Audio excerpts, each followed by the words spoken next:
Good afternoon, ladies and gentlemen. Thank you for coming to the White House for your daily briefing. Before I take your questions, I have with me here today two people who can tell you about the tangible, even historic benefits of compromise. Ron Bloom is the Assistant to the President for Manufacturing Policy. Heather Zeichel is the Deputy Assistant to the President for Energy Policy. Together, they worked closely with teams from the Department of Transportation and the EPA to reach, as I said, an historic agreement on fuel economy. With that, I will turn it over to them. If you have questions for them about their issues, obviously ask them. We'll get those done at the top, and then I will return to the podium to take your questions on other matters. Thank you. Thanks. As Jay said, President Obama today announced an historic agreement with 13 major auto manufacturers, representing over 90% of all vehicles sold in the United States today. This agreement forged was a historic agreement that nearly doubled fuel economy to 54.5 miles per gallon for cars and light-duty trucks by model year 2025. Achieving the goals of this historic program will rely on innovative technologies and manufacturing that will spur economic growth and create high-quality domestic jobs in cutting-edge industries across the country. Today's announcement builds on President Obama's agreement for model year 2012 to 2016 auto standards, which will raise fuel efficiency to 35.5 miles per gallon and begin saving families money at the pump this year. Together, these agreements will save American families $1.7 trillion in fuel costs, and by 2025 result in an average fuel savings of over $8,000 per vehicle. Additionally, these programs will dramatically cut the oil we consume, saving a total of 12 billion barrels of oil, and by 2025 reduce oil consumption by 2.2 million barrels a day, as much as half of the oil we import from OPEC every day. There were a lot of people that helped forge this historic agreement today, from the UAW to the state of California, environmental NGOs, members of Congress, and others. But it was the leadership from Ford, GM, and Chrysler, as well as 10 other companies that joined the president today, that truly deserve the bulk of the credit for their leadership and commitment to a plan that will reduce our dependence on oil, grow the economy, and leave for future generations a more secure and prosperous America. With that, we'll take your questions. Anybody have questions? Jake? One complaint I've heard about improved efficiency standards is that it means that the vehicles are not necessarily as safe as bigger, clunkier, but ultimately perhaps safer vehicles. I was wondering if you could address that. Certainly. I think with any rule, whether it was the model year 2012 or 2016 standard or what we're looking to do in the future, we will be relying on additional technologies that help us achieve those fuel savings. But that's not going to come at the expense of American safety. We're talking a lot about different combustion engine technologies, different off-cycle credits, a host of different technologies that will help us achieve those standards and protect consumer choice at the same time. And I would add the DOT, which was a critical part of this dialogue, when they look at these questions and put out the technical assessment, which they did in conjunction with EPA, the issue of safety is always paramount to the obligations of DOT. So we are very confident that there will be no compromise in safety, and that has been kind of baked into all the analysis that we did. Thank you. What about the economic impact? Because sometimes, at the beginning, some of the automakers were not that excited to get on. They eventually came on, but to double the fuel efficiency within about a decade is going to mean pressure to their bottom line at a time when the economy is still struggling. Well, there's no question that the automakers were challenged by these standards, and we don't apologize for challenging them. Saving the American consumers $1.7 trillion is a worthwhile endeavor. We are confident that the automobile manufacturers will be able to absorb the additional costs and still sell cars for a profit. But look, they reached, and we think that's a good thing, because we think the American people are saying, and if you watch how car manufacturers advertise their cars, the American people are saying they care about fuel economy. And so if they want to sell cars to Americans, they're going to need to improve fuel economy. And I think this is an example of industry deciding to lead the parade. seeing the trends, seeing what consumers want, and deciding to get out in front of it. And I think this is exactly the kind of smart regulation that we need to do. Yes, Jared, in that. Thank you. How much will these standards raise the average price of a car? I mean, is that anything you all have done, I guess, the math or statistics of? Well, I think, as I said, the standards overall we expect will save consumers $8,000 in fuel costs. And obviously, as we were having discussions with the auto companies, as well as the DOT and EPA, were doing analysis about where's the right place to land this policy. That factor was obviously on the table for discussion, but and as the I think the technical analysis that you will see as this rule comes to proposal, obviously that's something we're looking at. But at the end of the day, these costs end up saving these initial investments end up saving consumers over the life of the program.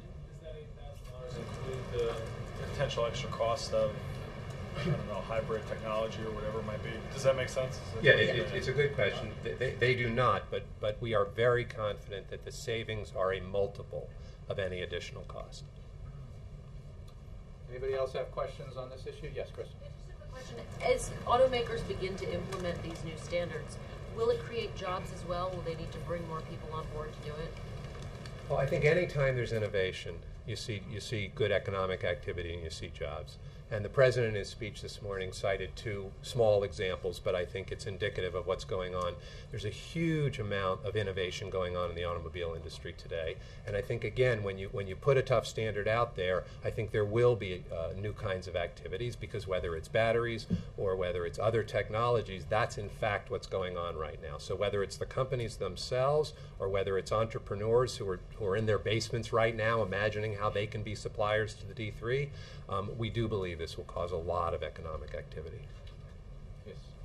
Just to follow on the question of the economic impact, is there a concern that these standards could drive up the price of vehicles beyond the reach of many consumers and hit demand?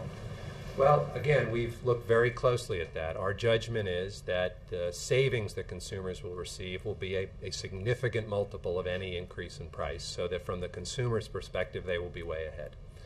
And if you look at how people are acting in the marketplace, people are taking account of the fuel economy of a car when they buy one.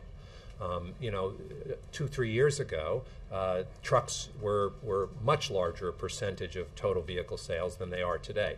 And the reason people have moved to cars is because they're conscious of fuel economy. So I think that consumers will see that. And when the companies are advertising, and look at how the companies are advertising, when they are advertising high mileage cars, consumers are taking that into account. So obviously, to implement some of these technologies will have some additional cost, but the net benefit to consumers will be enormous. But that's kind of like a leverage or a multiplier effect. What about the price point? Well, again, I think when people buy a car, part of what they take into account when they buy it is how many times they have to go buy gasoline. And as the President said this morning, if I have to fill up every week, I have a different view than if I fill up every 2 weeks. And so we believe, and I think this is what consumer behavior is showing, that people are taking that into account in terms of their buying habits. Yes. Do you anticipate that any of these companies in making these changes will need future incentives, specifically funding from the government a year, 5 years down the road? No, I think the conversation we had with the company specifically focused on what was technologically available and achievable while preserving consumer choice and ensuring that we were building the cars and trucks of the future. Okay. Thank you guys very much. Thank you. Thank you. Okay, ladies and gentlemen, with that, we can go to your questions. And I want to just, before I start, I know that I have been spending a great deal of time in the front row in particular, but the front 2 rows, so I really want to try to move to give other people a chance to get their questions in today. Ben. Okay, I'll ask one. Okay. So, it seems like you've laid out very well what has to happen to get through the matters on the Hill before you can come to a compromise. And I know the House isn't done yet. It seems like the key issue is this matter of a trigger. How do you make sure that Congress actually takes up deficit reduction? without that enforcement mechanism being the debt limit. And Republicans insist it must. Is the White House involved in any way in negotiating that issue right now in these waning hours, or do you legitimately have to wait until all the voting's done before you can tackle that? Well, the broad answer to your question is yes in both parts, which is we are involved in conversations about what an end product could look like, a compromise that allows us to do what we absolutely must do, as the President said this morning. And I think that your analysis of a major issue that needs to be resolved is accurate. It is also true that the leaders of the House on the Republican side have been very focused for days now, and in some ways, if you consider the measure they took up and passed last week, for more than a week now, a week and a half, with drafting, redrafting legislation that, as it moves along, only becomes less and less bipartisan, more and more partisan, more narrowly crafted to appeal to only a subsection of even the House of Representatives, and therefore not moving in the direction that where everyone needs to arrive, which is towards compromise. So, and that has been their preoccupation. So, because Congress has to take action to resolve the issue of the need to raise the debt ceiling so the United States can pay its bills, we do have to wait for that process to play out before we can get focused on legitimately solving this problem. So we are continuing to have conversations as we wait for the House to finish this this business of theirs. Yes, Alice? Two quick questions. Mm-hmm. Is the President concerned the United States has already suffered lasting damage to its reputation with international investors? I would say that we are concerned because there is certainly evidence that the economy has suffered but because of the uncertainty created around this debate and the circus atmosphere of our politics around what should be a serious matter, treated seriously, because we are talking about the full faith and credit of the United States government. We're talking about the thing that matters most to Americans, which is the health of our economy and the capacity of our economy to grow and create jobs. So some damage has been done. Now, we are a powerful country with a powerful economy, and we are the United States of America, and the American people are very resilient. We need to resolve this, and we can get on with the task of making sure we are doing everything we can to grow the economy and create jobs. We need to make sure that further damage isn't done, which is precisely why any measure that suggests we should be having this debate again at the end of the year is just a wildly bad idea. And any measure that suggests we should be having this debate in a way that will require the kind of votes that we're now talking about, when you see what's happening in the House and the efforts to get a bare majority to pass a highly partisan measure, does anyone really think that we can, that it is plausible to hold the American economy hostage to a 2/3 vote in the House and the Senate? This is a dangerous game, and it's not what the American people want their elected representatives to be doing. Thanks. And my second question is scheduling. Will the President invite the congressional leaders back to the White House this weekend as he did last Saturday? Alistair, anything is certainly possible, and again, we are monitoring the situation in the Congress, and we will see what conversations and meetings might take place in the future, but I don't have any to announce now. Dan? The President on Monday evening, the President on Monday evening called on the American people to put pressure on their representatives here in Washington. He did so again today by reaching out by phone or email. Is the President himself reaching out by phone to members of Congress to put pressure on them in addition to what he did today? Well, as I've said several times from here, and others have, that the administration, the White House, at a variety of levels, including the highest levels, has been engaged in conversations and discussions with leaders of the House and the Senate and other members. I'm not going to read out specific phone calls or meetings, but those conversations are taking place. And in answer, in the answer to the earlier question, that it is, those conversations are taking place, but we are also having to, because this is a congressional action that needs to take place, there's a lot of energy being expended on what is essentially an exercise to pass the measure for the House now. I wasn't looking for a readout necessarily, just wondering if the president's picking the phone up and making. Well, again, I think you can be sure that folks here at all levels are having conversations. You sort of touched on this yesterday, but in terms of the president using up so much oxygen focused on this one issue, does he ever have any concerns that he's not able to give the kind of focus that he needs to give to some of these other issues, foreign policy issues, that cross his desk? Well, that's a good question. The president has a full schedule that includes a lot of other issues besides this one, including, very importantly, national security matters. He meets, as he did this morning, with his national security team and gets updated on what's happening around the world. He is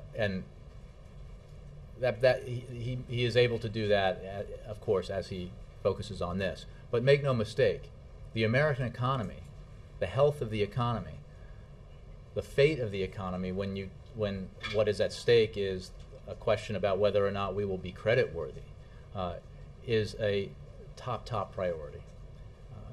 It is his focus right now because it absolutely should be his focus. Jake. The former director of national intelligence, retired Admiral Dennis Blair, said, I believe yesterday, that drone attacks, unilateral drone attacks in Pakistan actually did more harm to U.S. national security interests than good, and he called for, I believe, a stronger partnership with Pakistan. Does the White House have any opinion about these remarks? Well, without addressing specific methods, I would say simply that we believe our relationship with Pakistan is essential to fighting terrorism and terrorists, fighting al-Qaeda, and that's why we work hard on that relationship, even though it is complicated and difficult at times. We also make no apologies for the need to go after terrorists, members of al-Qaeda, wherever they are, and that is certainly true about the mission to eliminate Osama bin Laden. And I think that I understand that that creates tension, and we have we engage with the Pakistanis to discuss these issues all the time. But the relationship is important, and obviously fighting terrorism is important. And can you give us an idea of what you think a compromise bill looks like, with the general parameters? Well, with the president said today, there's so many there are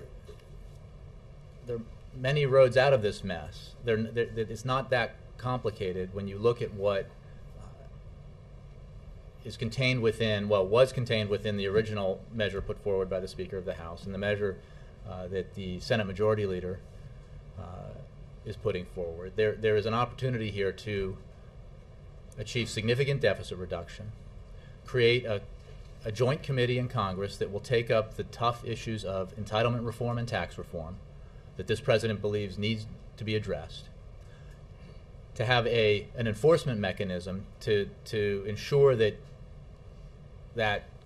Congress acts on these proposals put forward by that committee, and that lifts the cloud hanging over our economy, this issue of the debt ceiling, through 2012. How far are you willing to go? How far is the president willing to go when it comes to triggers? I'm not going to negotiate the specifics of a compromise from here, but I mean, I don't. Doesn't sound like I think you're what negotiating with anything. our lines are pretty clear here. As anyone who is witnessing this debate this week, this process, can attest, this is not something we should repeat anytime in the near future, because it is harmful to the economy. The uncertainty it creates will only add further harm to the economy, and that is a position the president holds very strongly. He also is committed to reducing the deficit, and that's why he supports Senator Reid's proposal, which significantly reduces the deficit up front with cuts that overlap in large measure with some of the cuts put forward by the Speaker in his original measure. There is room for compromise here if there is will. It is not that difficult. Can you give an idea of the triggers is really what it's about right now? I think there are a variety of mechanisms. When you talk about enforcement mechanisms, sometimes called triggers, there are a variety of ways to compel Congress to act, because you create something that's balanced, that makes it onerous for both Republicans and Democrats not to act, and whether that's enforced spending cuts or enforced revenue raisers, there's some history here of how that works, and again, if there is a will to examine that process, a will to recognize that we need to compromise and get out of this situation so that no further harm is done to the American economy, this can be done relatively quickly. There is ample time to achieve it. Nora? Jay, you said it's not that complicated. There's an easy compromise here, and yet, and the president's backing Senator Reid's plan in the Senate, and yet his plan doesn't have the votes. Republicans are not on board on that. And so they say that when they hear from the White House compromise, that it's only directed at the Republicans, that the Democrats aren't being asked to compromise either. Nora, I know that you've watched this closely enough to understand how untrue that is, because look at Senator Reid's measure. Okay? First of all, it achieves the arbitrary goal, utterly arbitrary goal, of doing dollar for dollar in deficit reduction, or spending cuts rather, and lifting of the debt ceiling. A dangerously arbitrary goal. Phony. Okay, what's phony about it? It's their goal. Iraq and Afghanistan money. Well, if you're talking about overseas contingency funds, basically funding of our wars, that was accounted for in the Ryan budget, the much celebrated Ryan budget in the House of Representatives. It was accounted for in every bipartisan proposal that was seriously addressed in Washington in these last several months, including between the Speaker of the House and the President of the United States. So, and again, I'll address that.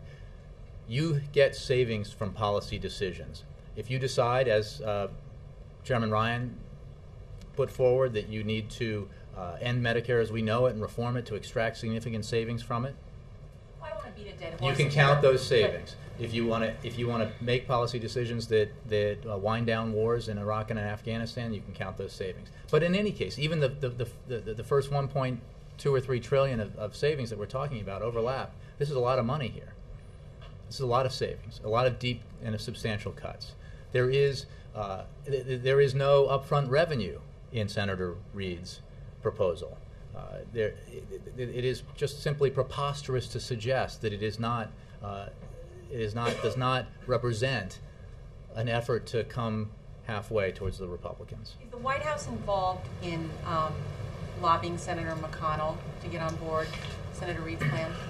Again, I'll just go back to the answer that I gave to Dan, that we're engaged in a lot of conversations.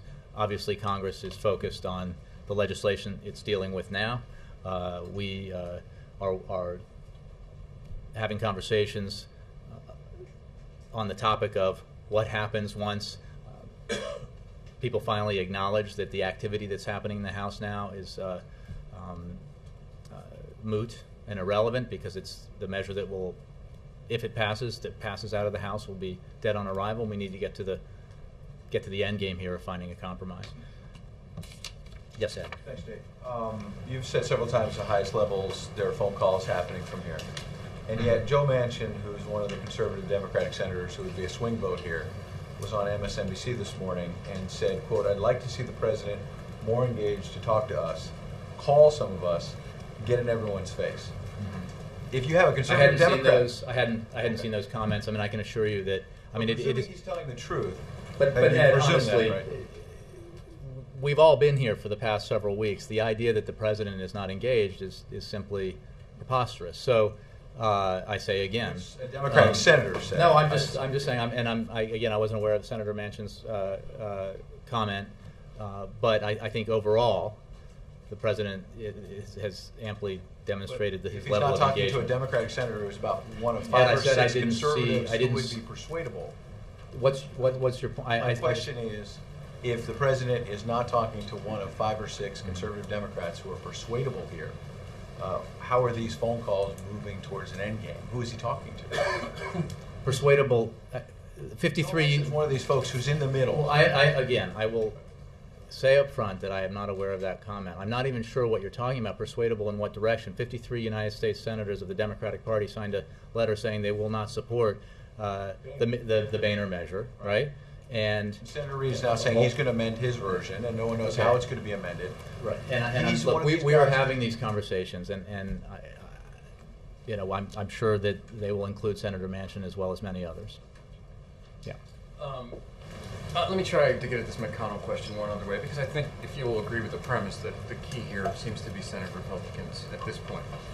Do you have any indication that Mitch McConnell is going to do anything other than stand foursquare behind Boehner's bill when and if it gets to the Senate? Mike, all I will say is that I understand that Republicans would like, if they controlled all levers of the government, would like some measures to become law. I understand that Democrats, if they controlled the House, the Senate, and the White House, would like some measures to become law. That's not going to happen, okay? A compromise is the only option. So it's you can support and say that I stand strongly behind what has been produced here, but it won't pass, and that's clear. So, Do you have reason to believe that so McConnell will? I have reason to believe, as the president said at the end of his remarks today, that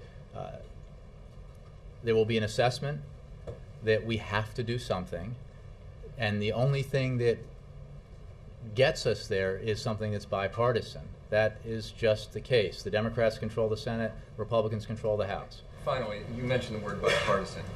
How does it promote an atmosphere of bipartisanship for the president to encourage citizens to call for recalcitrant lawmakers and to use his campaign apparatus to tweet out the Twitter handles of Republicans to encourage them, to encourage people to sort of jump all over folks to get them to vote? I mean, does that foster a sense of cooperation? What the president has called for is for those Americans who believe that we need compromise in Washington to communicate that to their members of Congress. That can be Democrats or Republicans. That is hardly a partisan message. It is explicitly a bipartisan message. And they're only tweeting Republicans, not Democrats. Well, I think the problem we're seeing here is a lack of willingness to compromise by Republicans. So, but the message here is that, and the message of the negotiations the president had with the speaker, the message that we have had throughout is that we are willing to compromise. We are willing to meet you halfway and beyond in order to resolve these issues. We are willing to deal with the arbitrary association of raising the debt ceiling with spending cuts. We're willing to discuss tough issues like entitlement reform, getting savings out of those programs, and make tough decisions and bring along Democrats to take that vote if we have a partner in compromise. So I think it is simply a call on Americans of all political persuasion to ask their members, their elected representatives, if they support compromise, to do it. But why use the campaign account to do that? Everybody's got a stake here, Mike. Everybody, this is not a political game. The American economy hangs in the balance. okay? We need to take action so that the United States of America does not default for the first time in its history. This is deadly serious. And we need everyone to recognize that the only way to do this is through compromise. It is not for one part of one House of Congress to dictate to all of Washington what it, in an ideal world, would like to see happen. Because that's stalemate, and we need to break the stalemate. Carol? Explain what the president means by a smart and balanced trigger, and is the White House staff or the president offering specific options to members of Congress, leaders, as they negotiate this, or is he just giving those broad outlines for what he would like to see? We are in conversations with lawmakers about what a compromise would look like. We believe that Senator Reid's bill is an excellent vehicle for that. But there are, and Senator McConnell, as the president mentioned, put forward a measure that can be helpful in that. And there are ways to do it. And as I talked about before, this issue of an enforcement mechanism is an important one. And I know that people are getting specific about different ideas. I'm not going to get into the specific ideas from here. A lot of them are pretty well known for the folks who study budgets and enforcement mechanisms. What is not okay is to do this whole debate again by holding another extension of the debt ceiling hostage to the agenda of one faction of one House of Congress. It does not have majority support, and it certainly doesn't have bipartisan support. So that's beyond that. There are so many options. By balanced Balanced, I think, would be one way to look at this, as I think I addressed earlier, is that if you have a mechanism that requires the action by the Congress, and if not, then there's a trigger that has spending cuts and revenue increases. That would be balanced. So it has to be, by balanced, it simply means, and it doesn't have to involve spending cuts and net revenue increases, but it has to put pressure on both sides, equal pressure on both sides. And then just quickly, given that we're coming down to the wire, and the Senate could still be voting on Tuesday, is the president, does he think that it should do the few days extension so that the votes aren't coming within hours? Well, we still believe that we can get this done in time to meet the deadline of August 2nd. As I've said before, that if we are in a situation where we need a couple of days to finish an agreement that's in train, we would certainly consider that. Do you think we're at that point yet, or we're not? No, I think we're still at the point where we believe if the action is taken, that there is time to take it and finish this by Tuesday. Mark? Jay, do you have an answer for Senator Orrin Hatch, who railed on the Senate floor yesterday about the administration not taking the American people into its confidence and letting them know in advance what programs will be funded and what won't be funded come August 2nd? Well, first of all, we believe that Senator Hatch and others will, in the end, do the responsible thing, which is ensure that that never comes to pass. I would point out that Senator Hatch is one of a number of Republican senators who in 2003, May of 2003, Senators Alexander, Chambliss, Collins, Cornyn, Crapo, Enzi, Graham, Grassley, Hutchison, Inhofe, Kyle, Lugar, McCain, McConnell, Murkowski, Roberts, Shelby, Snow, Hatch, and Sessions. I'm sorry? I was doing the Senate clerk imitation, sorry. Okay. They all voted yes on a measure to increase the debt ceiling for 18 months beyond the re-election campaign of the President of the United States at the time, George W. Bush. They thought it was the right thing to do for the economy. And I think that's an important thing to remember, which is that this is not about politics, this is about the economy. That's what we have to focus on. But he wants to focus on letting the American people know, are they going to get Social Security checks, disability Mark, I checks? understand, and I refer you to Treasury. They will. It will not be today, but they will as we get closer. Maybe surprised to learn. What I know, and what I'm sure they're telling you, is that as we get closer to that date, they will provide more information about how they would manage that truly difficult situation. Friday before Tuesday, can you say? Again, I would refer you to Treasury. Mark, thanks. Juliana? Could we see the contingency plans being laid out this weekend in Treasury? Well, I will simply say that as we get closer to that date, so there's 4 days before that date, so it could be this weekend. I'm not going to give you a date because I'll leave that to Treasury. So would the president like to see more from the business community right now in terms of pressuring lawmakers to try and? Well, I think the president has been heartened to see how much support for the idea of compromise there is. We are certainly aware of the concern in the business community that this has created, the dampening effect that the uncertainty has caused to the economy, and he's encouraged by those who have spoken out about the need to resolve this issue and ensure that we don't have this kind of uncertainty hanging over us as we go forward and try to do the things we need to do to build the economy, to ensure that it grows more strongly. All these outside advisory groups with some of the biggest names in the world of CEOs from big business, why aren't they out more in front pressuring lawmakers? These are well, again, there's private individuals, and I'm sure that the president doesn't need to tell them what they are seeing with their own eyes, which is the negative impact of this uncertainty, far more negative than any other alleged uncertainty created by other actions that might have been taken by this administration. This is a real problem potentially for the economy. That's why we have to take action to resolve it. We've got the Chamber of Commerce, the Business Roundtable, and other business groups endorsing the Boehner Plan. What does that say about the effort of the White House over the last 6 months to win over business interests? Well, I think that everyone wants this to be resolved. What I do believe is that as more and more folks have focused this week on the kind of process we're going through just to resolve this one time, the prospect of doing it again in just a few months, which essentially means that we'd be living with this uncertainty steadily from now until the next time.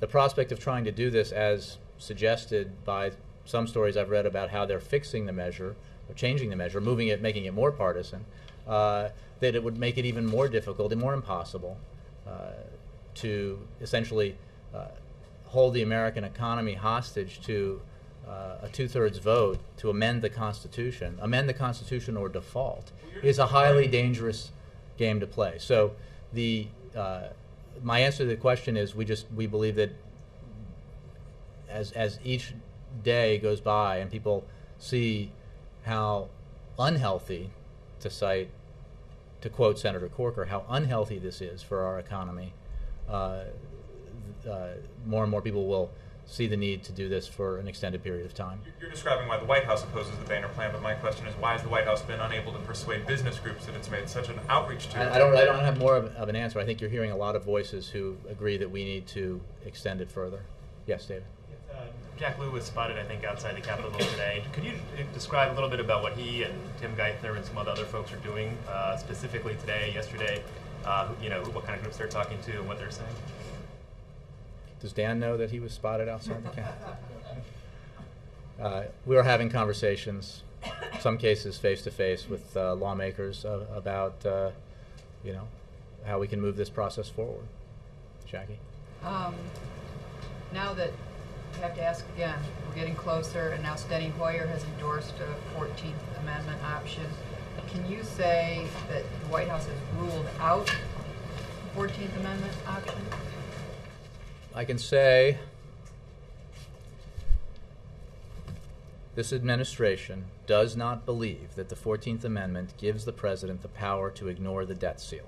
Congress has the authorities necessary to ensure that we meet our obligations that Congress created. Important point.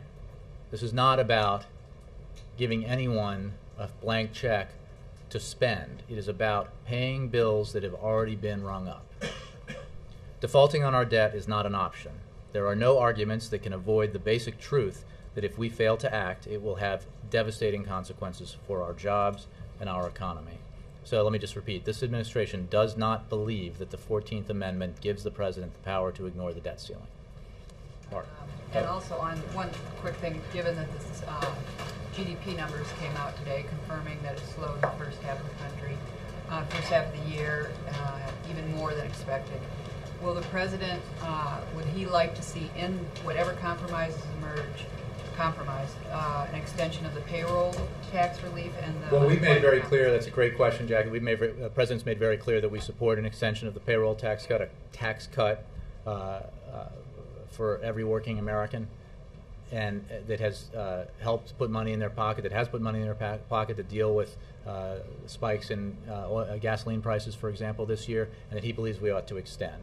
Whether that's part of a compromise now or something we do later in the year so that we can extend it for next year, it is certainly something we support because it's vital to help continue, to keep the economy growing and growing faster. You noted the GDP numbers and creating jobs. Yeah. Those GDP numbers, does the President see the effect of the uncertainty you've been describing? Well, those GDP numbers, a revision of the first quarter and new second quarter. I think what I understand, and I will not go far on this because I have not gotten my PhD yet. But we do see a lot of impact from the tsunami and earthquake in Japan. A lot of negative consequences of high energy prices and things like that, and in those numbers. But the important thing is we need to continue to take the measures necessary to keep our economy to grow. We absolutely do not need to do things. We must not, should not do things that cause uncertainty, that hurt our economy, reduce growth, and reduce job creation. And monkeying around with the full faith and credit of the United States is exactly that. Yes, Ann. Does the President see a double-dip recession coming? The Federal Reserve says in about half the cases when the GDP goes down below 2% for 2 quarters, in half those cases the country's in recession within a year. We believe that the economy will continue to grow and that we will continue to create jobs. It's obviously we have to focus on this and keep working. We think there were some specific things that were responsible for those numbers not being as high as we'd obviously like to see them. But let me go back to the point here. What we can do to ensure that that does not happen is take appropriate action in the next 4 or 5 days. Let me also note, just in these GDP numbers, this was a far look back that included a reevaluation of fourth quarter 2008, which is now calculated to have seen a contraction in the economy of almost 9%. These are historic levels. I mean, we're talking about a recession, the depths of which we still are only now understanding, and also revised numbers for the first quarter of 2009 when the President took office. The calamity that befell this country in 2008 and early 2009 had a profound impact, and we were very close, potentially, if necessary measures weren't taken, to having visited upon us a second Great Depression. The President's explained why he does not support a balanced budget amendment, but if language were in the House and Senate versions approving a balanced budget amendment, passing it on to the states, is that something the President would veto? There are a lot of so many ifs in there, and that it will stop after. Because it's now in the House language. Well, I think I've addressed that a few times, even though I wasn't asked about it. The idea that when you're struggling to get votes to pass a measure that we have to take action on, and instead of making it more bipartisan, because bipartisan is the only way that we're going to create a law here and get something through the Senate, making it more partisan. And if, as you described, attaching to it a requirement for a balanced budget, a vote on a balanced budget amendment, I mean, this is not serious. This is dangerous, and we do not need to amend you cannot have a scenario here where you tell you say we have to amend the Constitution or default on America's obligations. This is not what the American people want. They want a compromise that can get the support of Republicans and Democrats, and that this President can sign. And that compromise is not that hard to achieve. April. Now that you're trying to recalibrate a compromise in the last couple of days leading up to the deadline, could you tell us who the President is talking to? Getting April, advice? I've been asked so many times. Yeah, we've been talking to. I'm just not going to read out conversations. No, okay? but wait a minute. Beyond Hill lawmakers, beyond people here at the White House, and beyond Warren Buffett, is the President reaching out to people like small business leaders? Has he talked to anyone? Has he picked up the phone and called people like that? Has he called average Americans just to talk about it? April, I don't have anything to give you in terms of president's private schedule or conversations he's having. I mean, he obviously talks to a lot of people, but I don't have any specifics for you. I mean, we just heard him just now at the event talking about he's playing poker now, talking to them. I mean, who is he talking to about these average Americans, business leaders, people who would be impacted? I mean, are they? Well, as you know, again, I'm not going to get specific about phone calls or conversations he's having, but he does, as you know, receive letters that he reads every night from Americans across the country that are carefully selected to give him a sense of what people are experiencing and feeling out there. And he's talked about that and how important that is to him, and that continues to be the case. Sam. This is going to sound exactly like what Dan and April are asking, but I promise it's not. Yesterday afternoon, Mr. Daly on CNN said... Different accent. Yeah, said that it had been, quote, a few days since the president had spoken with Mr. Boehner. Is that still accurate as of this morning? I don't have any updates on his conversations. Sorry. Yes, all the way. Yes, sir. Thank you, Jay. Two questions. One is paying interest owed to the debt holder the top priority to the government, no matter the U.S. can raise the debt or not? I'll refer you to the Treasury Department for that, and I think they will tell you that they'll have more information about how they would manage this impossible situation if it were to come to pass. We obviously hope and believe it will not. And the other question is, the president is going to meet 4 African presidents this afternoon. Why now, and what's the purpose? Well, I think this goes to another, relates to another question that was asked about whether or not the president is able to focus on other matters, and of course he is able to, and he must, because he's the president and he has significant responsibilities. Today the president will meet with the president of Benin, the president of Guinea, president of Niger, and the president of Cote d'Ivoire. The meeting provides an opportunity to underscore the administration's support for emerging democracies, to highlight our partnerships with these countries, and to discuss the building of strong democratic institutions, economic development, and a range of regional issues. Does that help? All the way in the back, yes. Thank you, Jay. What is the highest level of contact that you can confirm between anyone in the administration and anyone in foreign governments who hold U.S. debt? The president has conversations with foreign leaders with some regularity, but I have no conversations of that nature to confirm. Anyone else in the administration? I just don't have any conversations to read out. I mean, when we read out conversations, we let you know, but I don't have any to do now. Yeah. We heard from Valerie Jarrett yesterday. The president's getting virtually no sleep. Can you tell us personally how he's handled the past? Well, I obviously this is a focus of and a priority of his, and it's a matter of great concern. I think that he, I spent time with him this morning. I spent a lot of time with him yesterday. It seems very well rested and very focused and energetic. Yep. Jay, what is the level of concern that with monkeying around the circus was like dangerous, now adding balanced budget amendment, maybe getting into some kind of deal just under the wire, that the credit agencies may go ahead and downgrade the U.S. anyway, which is one of the concerns? Well, I've addressed this, and I think that we need to focus on the things we can control. What we can control, what Congress can control, is the necessity to take a vote to extend the debt ceiling, to ensure that we can pay our bills, pay the bills that have been rung up already in the past, ensure that the United States does not default on its obligations for the first time in its history, and ensure that as part of this, at the very minimum, we can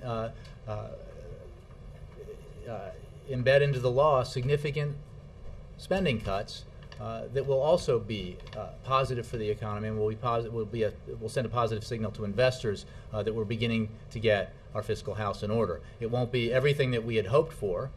As you know, the president is very committed to the biggest deal possible, very committed to a grand bargain, if you will, of along the lines of $3 to $4 trillion over 10 years that would be balanced, that would really solve this problem for an extended period of time and put us on the right path. And he will remain committed to addressing the bigger issues, regardless of the compromise that's reached in these next several days. So we think that if we take the right actions in these next few days and then continue to focus on the need to grapple with entitlement reform and tax reform and show that we are addressing those issues with real seriousness, that will send the message that we want to send around the world about Washington getting its act together. A lot is required to do that, but the first thing that's required is a willingness to accept that no one in this process will get 100% of what he wants, that we cannot keep revisiting legislation that everyone knows has no chances of getting out of Congress and getting to the president's desk because it does not enjoy the support of both houses of Congress and members of both parties. We need to find a compromise, and if that will exists, finding it will be quite easy. Thank you, Jay. Thanks very much, guys. Can I just follow up on that, Jay? Jay, can I just quickly follow? Is Treasury reaching out to the ratings agencies to sort of... You'll have to talk to Treasury about that. Let me give you a week ahead on Wednesday. I'm sorry? You said she should contact Treasury. I said I was on hold.